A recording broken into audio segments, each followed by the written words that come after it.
la majorité des gens qui se lancent dans l'agriculture, ils échouent. Beaucoup même, aujourd'hui, quand tu leur parles d'agriculture, ils veulent plus en entendre parler parce qu'ils ont tellement eu de galères dans ça que c'est un business qu'ils ont vraiment mis de côté. Les producteurs de palmiers ou même les cultures en général, les problématiques qu'ils rencontrent actuellement en Basse-Guinée, ça va être entre autres les problèmes de feu, les problèmes d'opérateurs, les problèmes aussi au niveau des amendements. En fonction des spéculations, on n'a pas forcément les mêmes besoins. Si tu as des carences en phosphore, tu as besoin d'engrais qui sont plus spécialisés dans ce cadre-là. Donc du coup, c'est l'accès à ces engrais spéciaux qui peuvent être un déficit. Il y a une dame qui m'a contacté. En fait, elle fait de l'import-export dans toute l'Afrique de l'Ouest. Elle m'a contacté parce qu'en fait, elle voulait faire une usine en Guinée où elle voulait faire de la transformation de mangue. Mais elle n'a jamais pu réaliser son projet parce qu'elle ne sait pas techniquement les chiffres en fait. Par exemple, là, si elle devrait se approvisionner en termes de mangue, combien elle peut trouver chaque année? Donc au final, son projet est tombé à l'eau à cause de ça. Analyse ton sol, commence petit. C'est bien beau, on veut tous commencer gros, mais quand tu commences gros, il y a pas mal de paramètres que tu contrôles pas forcément. Quand tu commences petit, tu as l'avantage de pouvoir apprendre des erreurs à moindre coût.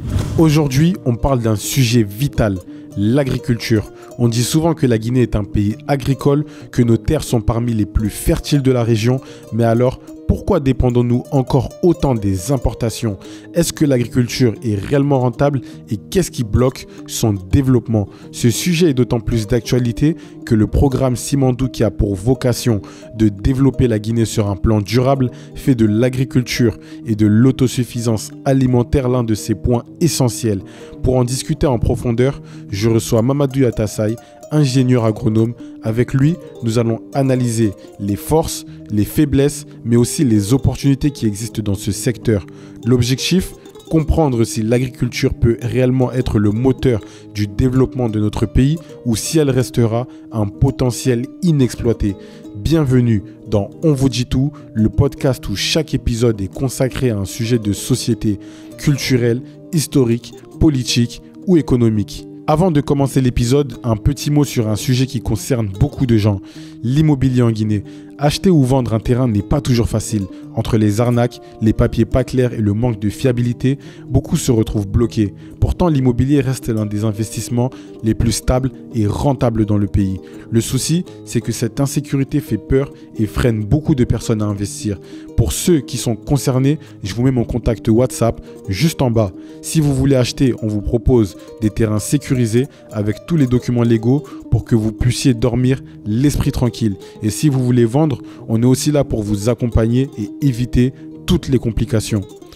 On revient sur le podcast. Pour suivre l'épisode, on se dit à tout de suite. Bienvenue dans On vous dit tout. Moi, c'est Bassekou Djabi, entrepreneur, rêveur et passionné par l'idée de faire bouger les lignes. Dans cette émission, on explore tout ce qui compte vraiment. La politique qui influence nos vies, les défis de l'entrepreneuriat, l'art d'investir ou encore l'histoire et les mentalités qui façonnent la Guinée. À chaque épisode, on plonge dans un nouveau thème, sans filtre ni faux semblant. Parce que comprendre, c'est déjà agir. Alors, ouvrez votre esprit, prenez place. Aujourd'hui, on vous dit tout.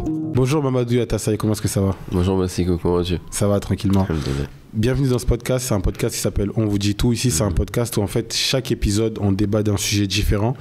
Aujourd'hui, ça peut être politique, culturel, entrepreneurial, économique. Aujourd'hui, on va parler d'agriculture. D'autant plus que là, aujourd'hui, on est en plein dans le programme Simandou qui est en train d'être développé ou qui va commencer à être développé. Et l'un des points essentiels, c'est le développement de l'agriculture et l'autosuffisance alimentaire. Donc toi, tu es ingénieur agricole. Est-ce que tu pourrais te présenter déjà pour commencer? Déjà, merci pour l'invitation. Je m'appelle Mamadou Yatassaye, je suis ingénieur en agrodéveloppement international avec une spécialisation en chaîne de valeur agricole et une autre spécialisation en agroalimentaire.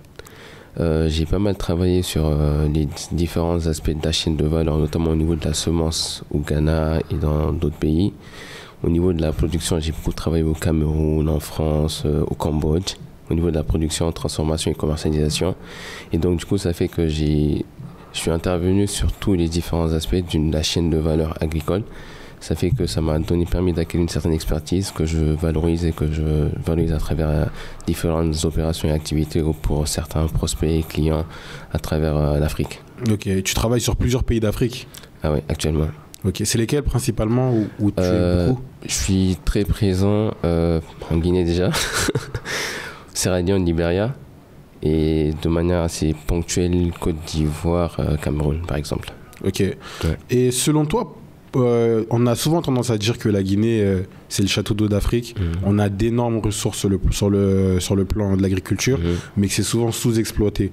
Toi, tu penses quoi de ce sujet-là? Tu penses qu'on est vraiment sous-exploité sur ce plan-là? C'est une réalité. C'est une réalité dans le sens où, en fait, on a selon les chiffres, en fait, on a environ 13,7 millions d'hectares de terres arables. Dans ces 13,7 millions, il y a environ 25% de terres qui sont exploitées. Et dans ces 25% aussi, il y a en moyenne plus de 10% qui sont exploités annuellement. C'est-à-dire qu'il y a un grand potentiel de terres qui sont exploitables, mais qui ne le sont pas forcément, pour plusieurs raisons. Ces raisons, ça peut être des aspects liés à l'accès au financement des producteurs, des différents acteurs. Ça peut être lié aux intrants, ça peut être lié à pas mal d'aspects. Donc du coup, en fait, c'est une synergie en fait, d'action des acteurs qui peut faire en sorte que ces terres soient exploitées, exploitables, et un réel investissement dans ces différents secteurs. Ok, tu penses que les gens ici savent, enfin on pense réellement que l'agriculture c'est rentable? Parce que de plus en plus les villages se vident, les gens préfèrent aller dans les bureaux et laissent tomber l'agriculture. Et souvent quand tu dis t'es agriculteur, c'est pas forcément un métier sexy. Et pourtant moi j'ai fait la France, les plus riches c'est les agriculteurs et les éleveurs. En tout cas, ils gagnent pas mal d'argent. Là, peut-être ça baisse à cause des guerres qu'il y a dans le monde et peut-être de l'économie en France qui décline. Mais à la base, pendant longtemps, on nous disait que c'était les plus riches. Et on les voyait pas forcément. C'est intéressant ce que tu dis. Tu fais bien de parler de ça parce que c'est vrai qu'en Europe, généralement, aux États-Unis et tout, les agriculteurs sont les plus riches. Ici, l'agriculture, elle est un peu mal perçue, on va dire. Surtout, elle était un peu mal perçue. De plus en plus, le référentiel par rapport à l'agriculture commence à changer parce que les gens ils comprennent en fait que c'est un secteur qui est intéressant, qui peut être rentable et auquel il faut investir. Et en fait, si tu prends le cas spécifique de la Guinée, tu as 4 zones agricoles. Tu as la base, 4 zones administratives plutôt. Tu as la basse Guinée, tu as la moyenne Guinée, tu as la haute Guinée et tu as la Guinée forestière. La Guinée a l'avantage d'avoir une grande diversité climatique avec une bonne pluviométrie qui part d'environ de 1100 à 4000 mm, ce qui est très intéressant par rapport à la sous-région.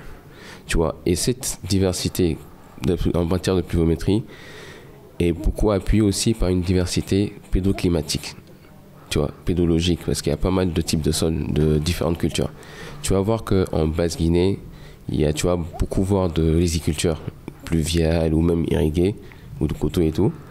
Après, tu vas voir aussi en Basse-Guinée toujours de l'ananas, la culture d'ananas, tu vas voir du maraîchage, tu vas voir des cultures telles que le palmier à huile. Après, quand tu vas venir vers la moyenne Guinée, tu vas avoir principalement de l'ananas encore, du maraîchage et des arbres fruitiers, avec le fonio et quelques cultures céréalières. En Haute-Guinée, tu vas avoir beaucoup de cultures céréalières plutôt, avec des tubercules. Ok. Tubercules, céréales, avec des arbres fruitiers aussi, tels que la mangue, les anacardiers et tout. En forêt, tu vas avoir du palmier, principalement des cultures de rente, mais aussi avec des cultures maraîchage, notamment palmier, EVA, cacao, bananier, banane douce, banane plantain et toutes les autres spéculations avec le riz. Donc en fait, ça fait que en Guinée, de nos jours, tu as une large diversité et tu as pas mal de docteurs et d'opérateurs qui peuvent s'installer pour les différentes spéculations. Mais au-delà même de ça, en fait, moi, ce sur quoi je veux vraiment insister, c'est au-delà même du potentiel, en fait, il est important que ceux qui s'intéressent à l'agriculture s'y intéressent de manière assez profonde et qu'ils essaient d'avoir les bonnes informations.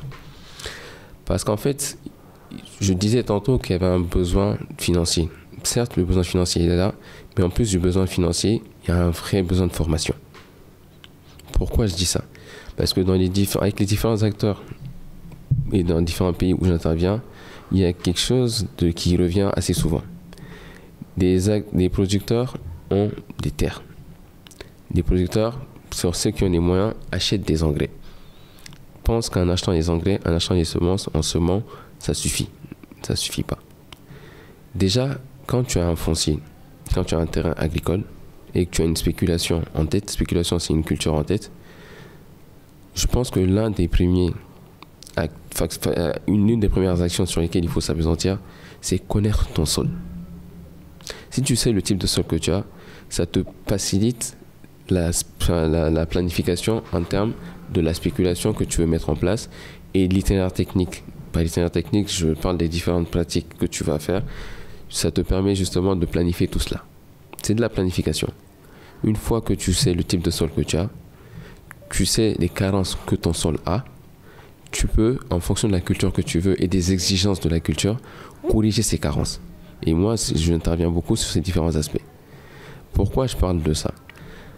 Une fois que tu as compris ces différentes, genre en termes de ta spéculation, tu connais ton sol, tu connais comment les corriger, tu as besoin d'acteurs et d'opérateurs qui le mettent en exécution. Et la mise en exécution doit remplir un itinéraire technique bien précis et un calendrier culturel. Les plantes sont comme des humains. Une plante a besoin d'être dans un bon environnement. Une plante a besoin d'être protégée des attaques de ravageurs, d'adventices et autres. Une plante, si tu en prends soin, elle te donne les rendements que tu espères d'elle, si tu en prends soin. L'un des premiers points à ce niveau, c'est que l'environnement. L'environnement, il faut qu'elle soit idéalement la plus propice possible. En général, ce sur quoi on s'appuie beaucoup, c'est la fertilité. Mais au-delà de la fertilité, il faut qu'on prenne aussi compte de la santé du sol. Par santé du sol, j'entends le niveau d'acidité de ton sol. Pourquoi je parle de ça?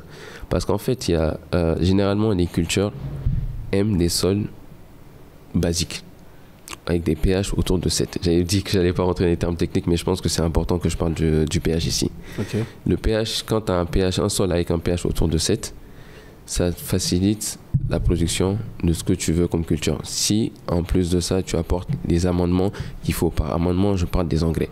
Okay. Un sol avec un pH acide, quelle que soit la quantité d'engrais que tu vas apporter, tu n'auras pas le rendement escompté, même si tu fais les bonnes pratiques. Parce que justement, en fait, l'acidité de ton sol influe sur la capacité d'absorption des engrais que tu mets dans le sol par les racines. Tu vois. C'est pourquoi tu as des gens, par exemple, qui vont acheter des terrains, qui vont planter, qui vont semer avec les moyens financiers qu'il faut, mais qui n'obtiennent pas, qui font des bonnes pratiques plus ou moins, mais qui n'obtiennent pas les rendements qu'ils souhaitent. Donc c'est pourquoi je parle du pH du sol à ce niveau. Après, au niveau de la production en tant que telle, l'un des points sur lesquels j'aime bien m'appesantir, c'est la semence que tu achètes. Il faut que tu t'assures que la semence que tu as achetée soit de la bonne génétique, de la bonne semence. Pour le maraîchage, c'est assez facile parce qu'il y a certains actes, plus ou moins les bons semenciers sont connus. Mais pour les cultures pérennes, c'est des cultures à cycle lent en fait. C'est un peu plus particulier. Type palmier. Type palmier à huile, EVA, citron si tu veux, mais tout ce qui est culture qui commence à produire au bout de plusieurs années. Si je prends le cas spécifique du palmier que tu viens d'évoquer, le palmier c'est sur des cycles de 25 ans commercial. Pour le palmier, tu dois toujours t'arranger à acheter la bonne semence. Les bonnes semences de nos jours, les meilleures semences de palmier sont fournies par la société Palm Elite, qui est une filiale du CIRAD. Si tu as les bonnes semences et que tu as un bon accompagnement pour la pépinière, qui est l'élevage de la semence pour avoir la plantule, et que tu as les bonnes pratiques pour la conduite culturelle, tu peux obtenir de bons rendements. Si tu fais les différents apports au bon moment. C'est aussi bien pour le palmier que les autres cultures en fait. En termes de fertilité, ça c'est les apports des engrais. En termes de traitement aussi. Quand tu vois une carence ou quand tu vois des attaques, que tu les traites à temps. Ça te permet justement de protéger tes plants. Je disais tantôt en fait que les plantes sont comme des humains. Encore une fois. Et elles ont besoin d'être dans un bon environnement. Elles ont besoin d'être protégées des attaques. Elles ont besoin d'être fertilisées quand elles ont des carences. Une fois que tu fais ça, tu peux pas ne pas avoir de bons rendements. Si les conditions climatiques sont favorables et si les différents opérateurs que tu as dans ta plantation jouent bien le jeu, qui sont bien formés et qui font les bonnes opérations au bon moment. C'est un peu ce que je voulais dire. Ok. Et c'est quoi les cultures les plus rentables en Guinée? Là où tu peux avoir les meilleurs rendements? Je dirais que là, tu as dit il y a les cultures longues, il y a les cultures plus à cycle court. Cycle court, cycle long. Pour répondre à ta question, je dirais que, c'est assez vague ce que je veux dire, mais je dirais que toutes les cultures sont rentables. Tout dépend de à quel moment ta culture arrive sur le marché. Déjà, dans un premier temps, avant le moment où la culture arrive sur le marché, si tu as fait les bonnes pratiques, tu as la bonne semence, tu as la bonne conduite technique et que tu as les bons rendements, c'est le moment auquel ta culture arrive, ta récolte plutôt arrive sur le marché. Si ta récolte arrive sur le marché au bon moment, tu peux avoir une bonne rentabilité. Donc c'est à toi de bien planifier ta culture. T'arranger en connaissant le cycle culturel de ta semence. T'arranger à ce que, par exemple, si tu prends le cas du maïs. Le maïs, c'est des cycles de 3-4 mois. Si tu t'arranges à ce que ta récolte coïncide à une période où les besoins sont les plus importants, tu peux avoir tu vas avoir une bonne rémunération de ta semence, de ton maïs plutôt. Mais si ça ne t'attend pas au bon moment, tu auras de l'argent, mais tu n'auras pas forcément les fonds escomptés. Ok. Mais malgré tous les rêves qu'on a dans ce secteur-là, moi, j'ai énormément de gens qui me contactent et la majorité des gens qui se lancent dans l'agriculture, ils échouent. Beaucoup même, aujourd'hui, quand tu leur parles d'agriculture, ils veulent plus en entendre parler parce qu'ils ont tellement eu de galères dans ça que c'est un business qu'ils ont vraiment mis de côté. Donc, est-ce que les problématiques ne sont pas trop élevées aujourd'hui? Surtout, on a beaucoup de gens de la diaspora qui veulent investir de l'extérieur. Tu en as beaucoup, même des fois, après, c'est de leur faute parce qu'ils le font à distance et ils ne peuvent pas avoir forcément une visibilité sur le business dans lequel ils ont investi. Mais la majorité des gens, j'ai l'impression, ils échouent dans l'agriculture. Après, la question que je vais poser, c'est quel accompagnement ils ont eu concrètement? En fait, on aime bien économiser en essayant de prendre des opérateurs qui n'ont pas forcément les compétences qu'il faut pour suivre notre production au motif que ça nous revient moins cher. Mais comme on le dit en adage, moins cher coûte cher parfois. Vaut mieux avoir les bons opérateurs avec la bonne technicité pour conduire ta culture. Au moins ça t'assure d'avoir de bons rendements. Si tu t'assures d'avoir la bonne génétique, la bonne conduite et le bon suivi. Donc ça peut être dû à plusieurs facteurs aussi, tu vois. Il y a des facteurs de planification aussi. La plupart du temps, ou assez souvent, quand on a envie de faire une culture, malheureusement, on ne planifie pas assez. On ne regarde pas les niveaux de fertilité de nos sols. On ne regarde pas la santé de nos sols. Tout ça, c'est des paramètres qui sont importants. Et au-delà de ça, on aime bien refaire année sur année les mêmes cultures. Sur une même parcelle, il est très intéressant, il est même recommandé de mettre en place des systèmes de rotation. Par système de rotation, j'entends essayer de voir comment tu utilises pour le même foncier, pour la même parcelle, comment tu fais une section de culture cohérente qui permettent de préserver la santé de ton sol. Ce qui est souvent recommandé, c'est avant les cultures céréalières qui sont gourmandes en azote, type maïs, mais de mettre des légumineuses. Pour info, les légumineuses, en fait, c'est des cultures qui te permettent de capter l'azote atmosphérique, qui seront utilisées par la suite par la culture qui va suivre. Tu vois, en plus des amendements que toi-même tu vas faire. Ok. Tu vois, donc c'est intéressant d'avoir des bonnes semences, d'avoir une bonne conduite, mais aussi de penser à des systèmes de rotation de culture cohérentes et de bien planifier ta production pour que ça puisse arriver au marché au bon moment. Ok. Mais du coup, tu penses que c'est possible, en étant à l'extérieur, d'être investisseur dans le secteur de l'agriculture? Ou bien c'est compliqué? Parce que le plus important, c'est les hommes en fait, que tu vas embaucher qui vont s'occuper de ton champ. Parce que c'est eux qui seront sur le terrain de manière quotidienne. Donc, est-ce que c'est possible à gérer ça? Oui, c'est possible si tu as les bons opérateurs. Les opérateurs, les ingénieurs? Les ingénieurs, des techniciens agricoles.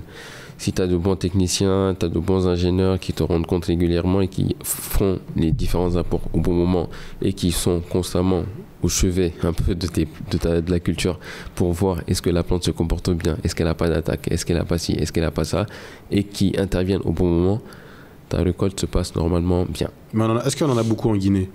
Qui ont de bons rendements? Non, ces types d'ingénieurs qui peuvent accompagner dans l'agriculture. Il y en a quelques-uns quand même. Parce que moi, c'est beaucoup, là où je vois que les gens ont le plus de difficultés à trouver ces personnes-là. Beaucoup, je sais pas, mais il y en a.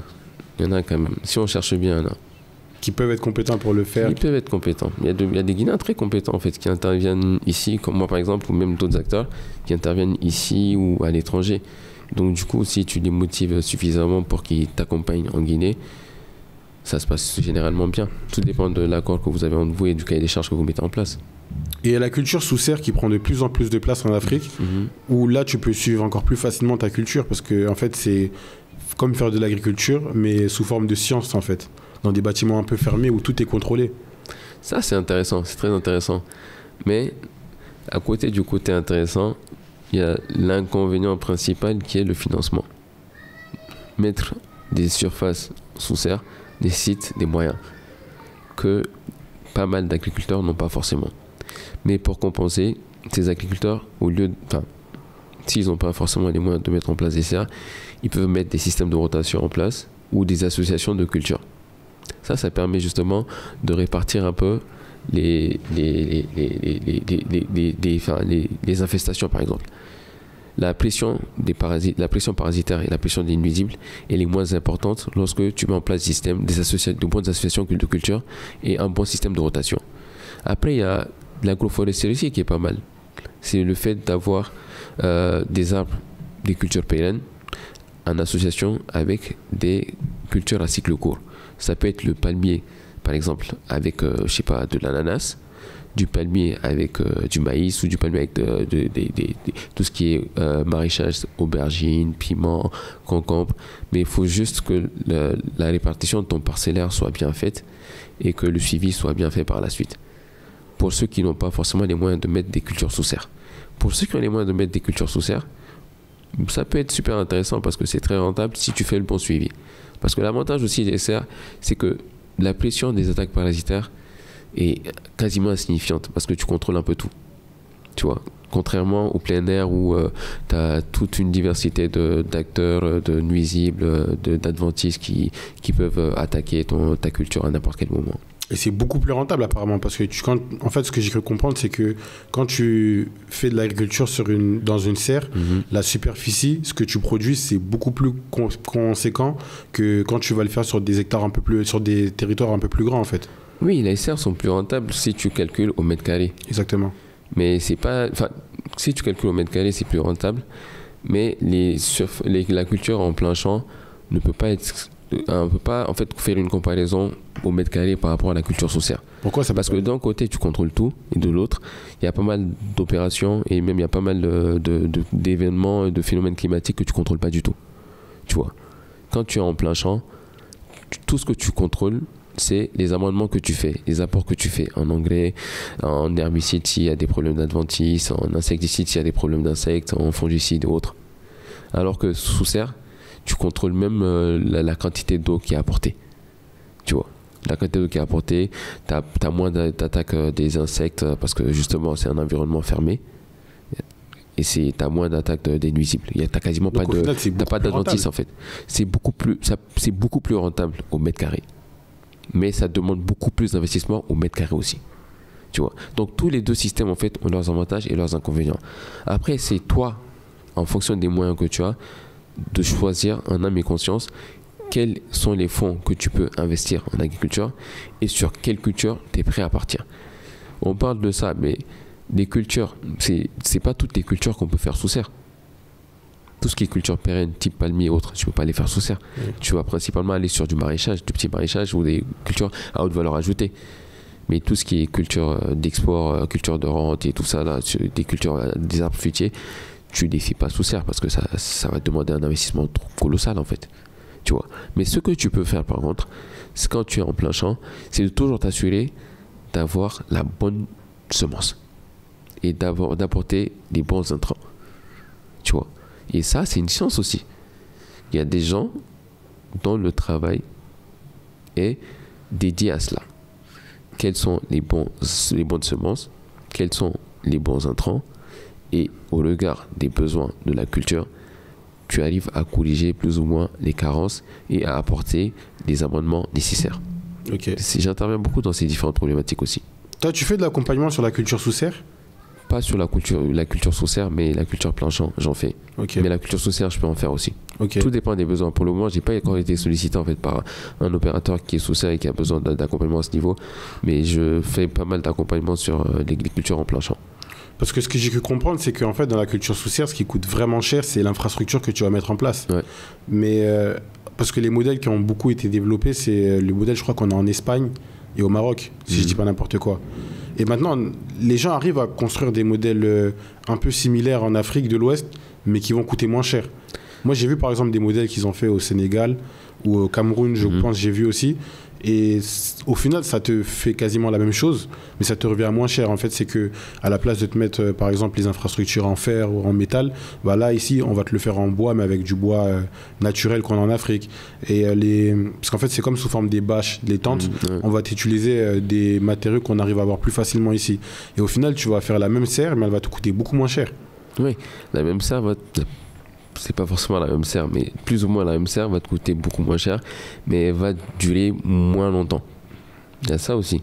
Parce que l'autre qui peut te durer, je sais pas, 30, 40, 50 ans, j'abuse en disant 50 ans, mais 30, 40 ans, en bois, ça va dépendre des termites qu'il y a aussi dans ta zone. Donc ça va dépendre de pas mal de facteurs qui vont faire que ça va durer peut-être 5 ans, 5, 7 ans, ou tout au plus 10, 15 ans. Tu vois. Donc tu vas devoir le changer à un certain moment, alors que de l'autre côté, c'est sur les laps de temps plus importants.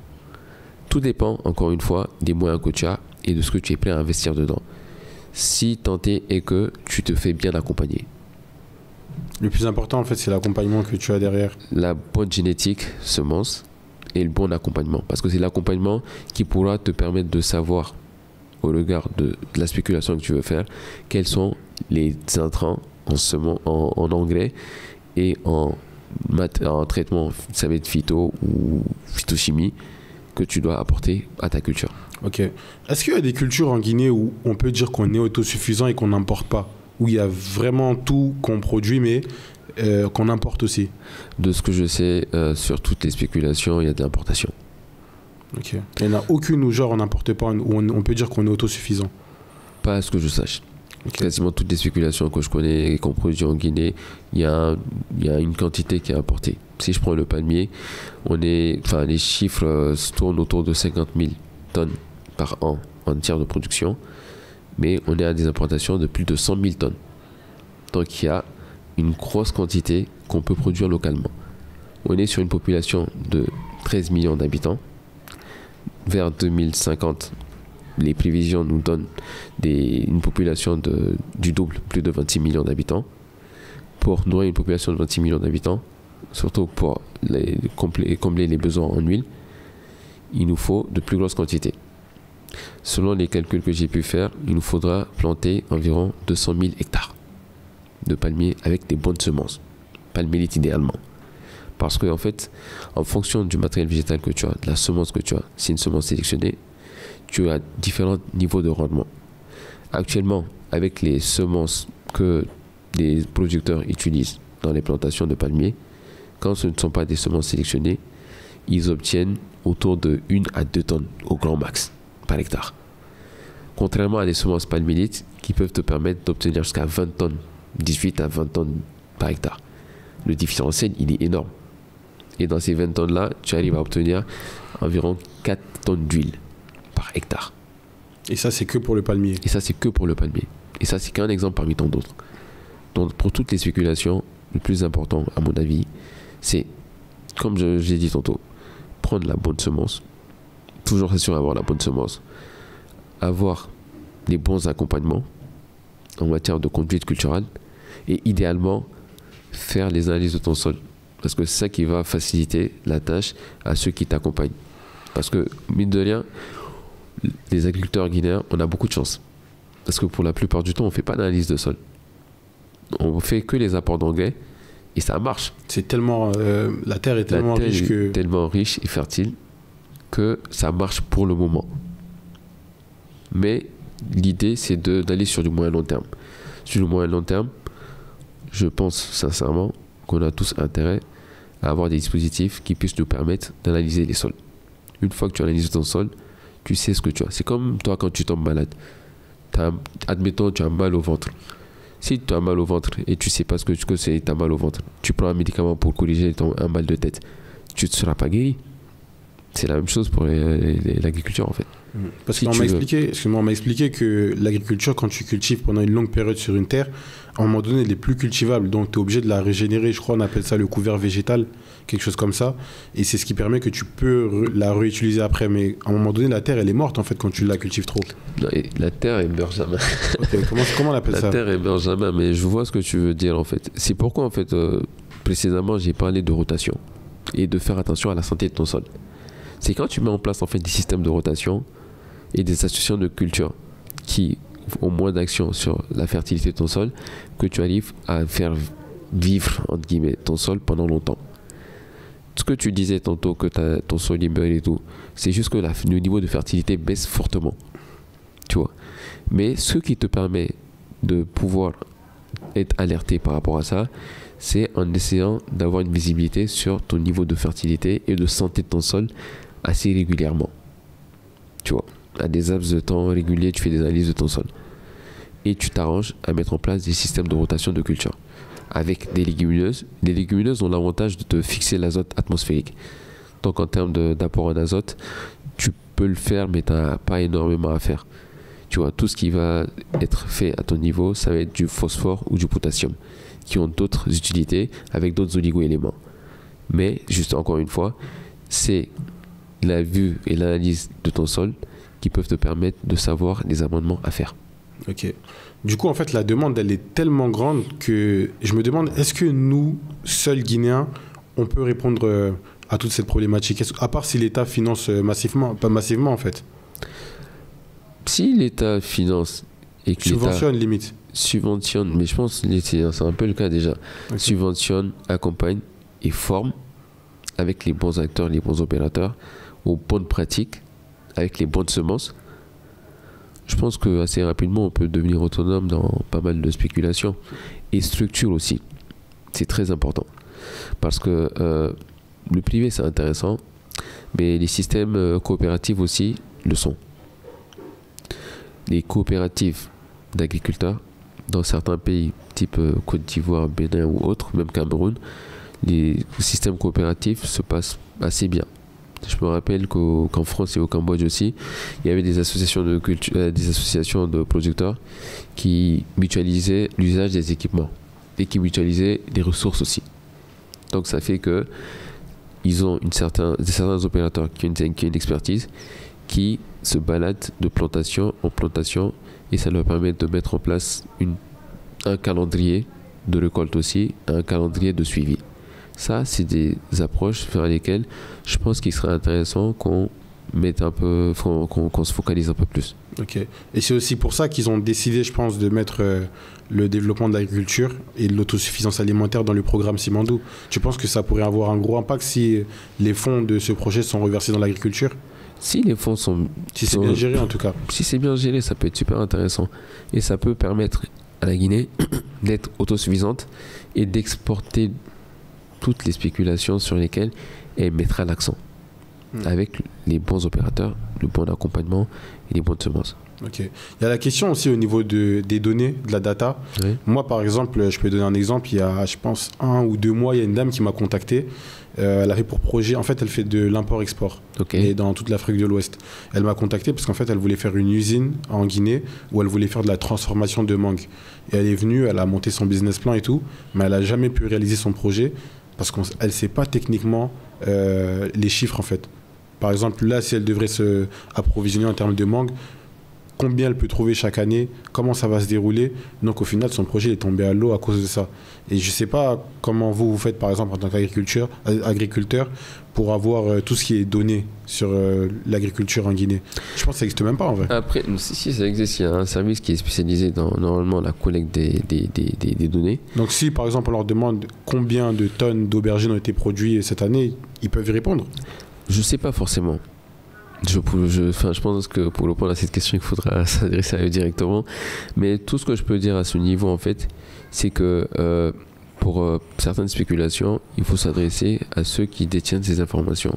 S'il y a des coopératives, des groupements de producteurs, des associations de producteurs, ou même les agences de statistiques, ce serait intéressant de s'approcher d'eux pour voir les niveaux d'information auxquels on peut accéder. Mais par contre, ce qui est vrai, c'est que l'accès aux données, pas seulement agricoles, mais l'accès aux données en général, en Afrique, est une grosse problématique. Tu vois, d'accès aux données fiables, d'année en année, tu vois.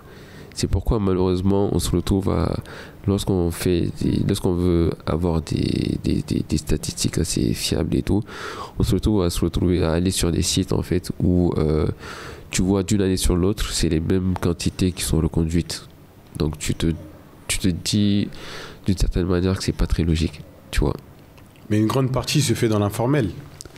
Le secteur informel occupe une grande partie de l'agriculture, mais tu peux pas avoir tout dans le détail. Mais tu peux avoir ça, quelques gros chiffres.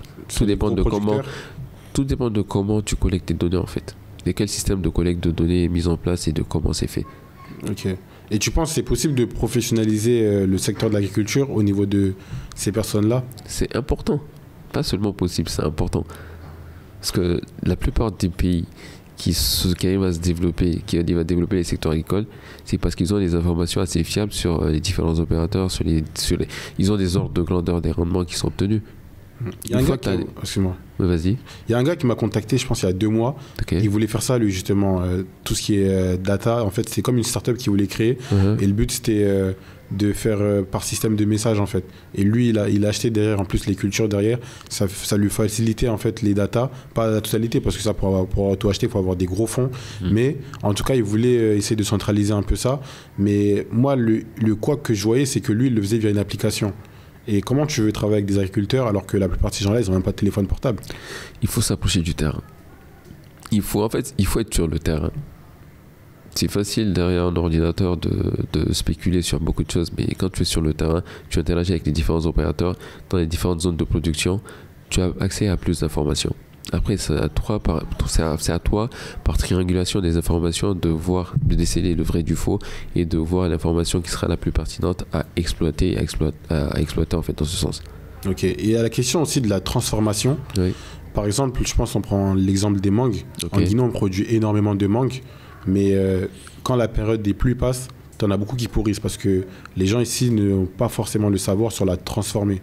Alors que on a beaucoup de Sénégalais, je pense, qui viennent acheter des mangues ici, qui le ramènent au Sénégal et eux le transforment là-bas, en font des boissons ou d'autres choses. Même je pense que la peau aussi de la mangue, c'est utilisé, je pense, dans l'élevage, si je dis pas n'importe quoi. Oui, c'est utilisé comme aliment pour les animaux. Ouais. Mais au-delà de ça, en fait, c'est vrai que la transformation, c'est une vraie problématique.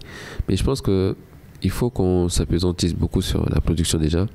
En parallèle, on peut mettre en place des unités en fonction des moyens des uns et des autres, mettre en place des unités de transformation et des volumes disponibles dans les zones de production. Parce que ça aussi, c'est une vraie problématique. C'est pas seulement une question de OK, il y a des moments où il y en a énormément, mais il faut voir, parce que quand tu mets en place une unité de transformation, ouais. Il faut idéalement que ton unité fonctionne la plupart du temps. Tu veux pas mettre en place une unité qui va fonctionner que 3 mois sur un an, c'est par an, tu vois.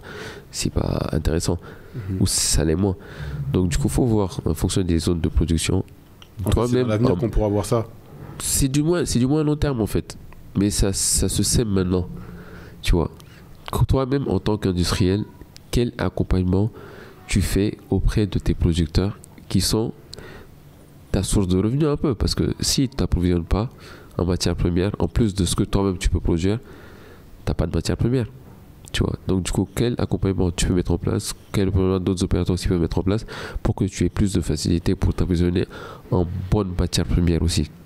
Parce qu'en fait, c'est pas tout ce qu'on produit en fait, il y a certaines unités de transformation ont des exigences par produit, tu vois. C'est à eux de voir comment ils reconditionnent leur bassin de production. Par bassin de production, je parle de zone de production où ils s'approvisionnent le plus. Ok, vous cultivez aussi des hectares en palmier. Ouais. Par exemple, pour votre cas, vous, c'est quoi les difficultés que vous rencontrez? C'est comme tous les producteurs de palmiers, hein, les feux. Les feux de brousse? Les feux volontaires et involontaires, tout dépend de ce que tu veux mettre derrière. Au-delà des feux, la main-d'œuvre, le niveau de formation. Après, moi, j'arrive à corriger un peu avec justement l'accompagnement que je fais à ce niveau et les formations que je fais à ce niveau.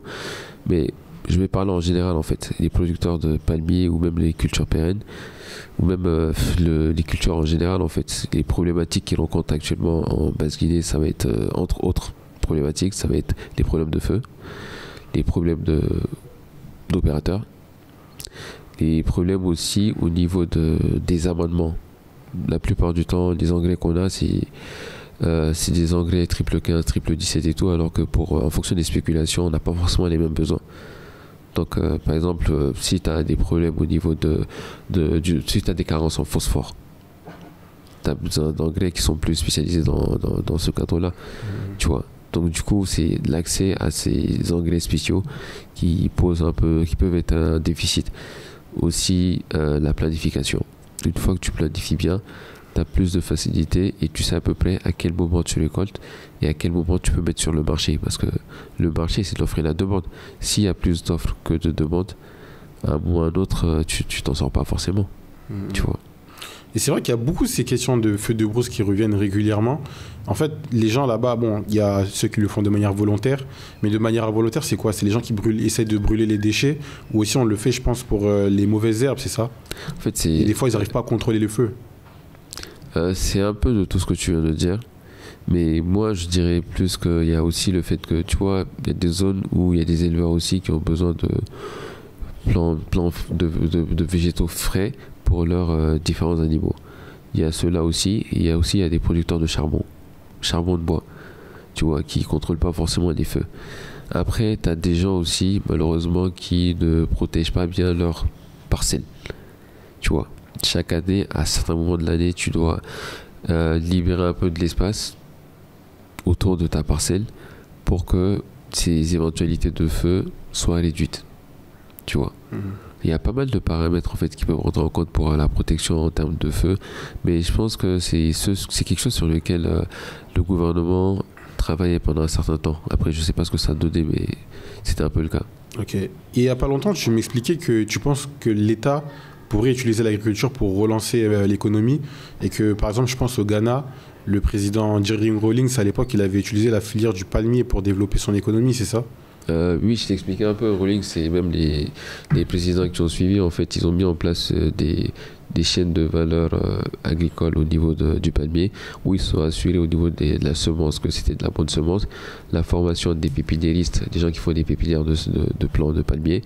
Ils sont assurés que justement, des opérateurs qui interviennent à ce niveau connaissent la différence entre le matériel végétal palmélite, c'est semences sélectionnées par exemple, et les autres types de semences qu'il peut y avoir. Bien sélectionner les engrais. Bien sélectionner les semences. Les semences, c'est bien être formé au niveau de la conduite de la pépinière en fonction de la durée du cycle. Bien être formé sur la conduite culturelle en plantation, du palmier, du planting jusqu'aux premières récoltes et des premières récoltes jusqu'à la fin du cycle en fait. Une fois que tu as des opérateurs qui sont bien formés sur tous les maillons de la chaîne de valeur, du cycle culturel plutôt, de la culture palmier par exemple, tu peux t'attendre à avoir de très bons rendements. Après, c'est aussi mettre en place des unités de transformation et s'assurer qu'il y a des unités de transformation qui puissent absorber tout le volume qui sera produit. C'est pourquoi je dis en fait que le palmier, c'est une culture qui peut être très rentable si tu as la bonne génétique, des bonnes semences, notamment palmier entre autres, et le bon accompagnement. Et ce que je dis par rapport au palmier est aussi valable pour toutes les spéculations. Si tu as la bonne formation, la bonne semence et le bon accompagnement, tu peux avoir de très bons rendements si tu planifies bien aussi, de sorte à ce que ta récolte arrive au bon moment. L'agriculture, ça a l'air simple pour la majorité des gens parce que pour nous, c'est simplement tu plantes, tu arroses et tu pousses, mais en réalité, c'est hyper technique. Hein. C'est technique, mais c'est une technicité qui est connue. Qui est connu et pour lequel il faut s'adresser aux bonnes personnes. Parce qu'en fait, en Guinée, on a l'avantage, c'est drôle, hein, mais les graines poussent même sur les toits. Ouais. C'est impressionnant. Ça pousse même sur les toits. Il y a un ami qui me disait que ici, même du ciment, tu as des plantes qui poussent dessus et tout. Bon, ton ami, il abuse un peu, mais, ouais. Mais c'est vrai que même dans ton jardin, parfois, tu n'as même pas besoin de fertiliser. En fait, tu jettes. Ouais. Après, ça, c'est pour la maison. Tu jettes les graines et tout. Tu vois, au bout de quelques années, au bout de quelques mois, plutôt que ça commence à pousser, ça te donne des fruits. Ouais. C'est bien, parce que c'est seulement à la maison. Mais quand tu veux. Mais t'as vu quand tu construis des maisons, ouais. C'est le ciment que tu mélanges. Oui, tu mélanges le ciment. Et quand tu le fais, des fois, tu as des plantes qui poussent dessus. Oui, mais dans le ciment, enfin, quand tu fais, tu n'as pas que le ciment. Et après, t'as de la terre qui se déplace un peu, tu vois, par le vent. T'as le vent qui... Même en hauteur. Même en hauteur. T'as de la pluie aussi. Ok. Tu vois. Donc c'est pourquoi je dis que t'as sur les balcons, tu le vois. Des fois, t'as des plantes qui poussent. Même au-delà des balcons, sur des toits, ouais. Tu serais impressionné de voir sur les toitures des arbres qui poussent carrément. Ouais. Bah, c'est pour ça que je te dis... c'est pour ça que j'ai dit sur le ciment, en fait. Je vois ce que tu veux dire. Donc c'est un peu ça. Ok. Et toi, par exemple, si demain, on te laisse le choix de décider comment on va gérer, par exemple, l'argent de Simandou pour le investir sur le programme au niveau du développement de l'agriculture. Toi, tu penses c'est quoi les bonnes réformes? Comment il faudrait gérer ça pour vraiment développer ça? C'est intéressant ce que tu dis, mais je pense que les opérateurs et les acteurs qui ont à leur charge la gestion de ces différents fonds savent ce qu'il faut faire. Moi, à mon niveau, ce que je peux juste dire, c'est qu'il faut faire de bonnes études pour diagnostiquer les vrais besoins et voir dans quelle mesure on peut répondre à ces besoins de la manière la plus cohérente, efficace et efficiente possible. Sinon, ouais, ceux qui sont là-bas, je ne les connais pas forcément, mais je pense qu'ils sont assez aguerris, expérimentés pour pouvoir répondre à ces différentes problématiques et que ces études ont soit été faites, soit seront faites. Okay. Pour justement pouvoir répondre de la manière la plus efficiente aux besoins de la population et idéalement permettre à notre pays qui est la Guinée de pouvoir être autosuffisante dans les différentes spéculations et même un exportateur net, Inch'Allah, très prochainement. En tout cas, c'est ce que je sais, j'espère. Inch'Allah, c'est ce qu'on souhaite au pays. Ouais. Et toi, tu fais de l'accompagnement, du consulting, tu fais de la formation bientôt ou pas encore? On m'en parle de plus en plus, on verra, en fonction des besoins. Ok. Bon, on mettra un numéro en bas déjà pour les gens qui veulent être accompagnés dans l'agriculture. Tu as un minimum d'hectares au niveau duquel tu accompagnes ou il n'y a pas de limitation? Le minimum, ça va dépendre plus du projet de l'opérateur en fait. Projet de l'opérateur et de la synchronicité en fait de nos différents échanges. Ok. C'est quoi les conseils que toi tu donnerais à un jeune agriculteur qui veut se lancer dans le milieu? Dans le milieu, je te dirais idéalement analyse ton sol. Analyse ton sol, commence petit. C'est bien beau, on veut tous commencer gros, mais quand tu commences gros, il y a pas mal de paramètres que tu ne contrôles pas forcément. Quand tu commences petit, tu as l'avantage de pouvoir apprendre de tes erreurs à moindre coût. Et quand tu arrives à un certain seuil assez intéressant, là maintenant tu peux avoir des prétentions d'expansion. Alors que tu as eu un peu alors ça t'a permis d'avoir une certaine maîtrise en fait des différents systèmes culturels, des différents adventices et des ravageurs qu'il y a dans ta zone. Ça t'a permis de voir comment l'écosystème se comporte, comment tes voisins sont avec toi, et ça te permet en fait de voir un peu l'environnement dans lequel tu te situes, comment cet environnement se réagit par rapport à ce que tu fais, et ça te permet de voir comment tu peux t'agrandir un peu plus par la suite. Tu penses dans l'agriculture, il faut commencer petit, toujours? Idéalement. Ok. Tu aurais un mot pour la fin? Mon mot pour la fin serait un souhait. Le souhait de voir très prochainement notre pays qui est la Guinée mettre en place des bons systèmes avec un bon accompagnement sur toutes les spéculations essentielles en tout cas, pour nous permettre d'être autosuffisants et d'être un exportateur dans la sous-région, parce qu'on a les moyens, on a les terres on a les capacités. Tout dépendra de ce qu'on fera pour que ça puisse être fait à un moment ou à un autre. Ok. Merci d'être venu. Merci. Je sais que cet épisode il va servir à éclairer pas mal de gens.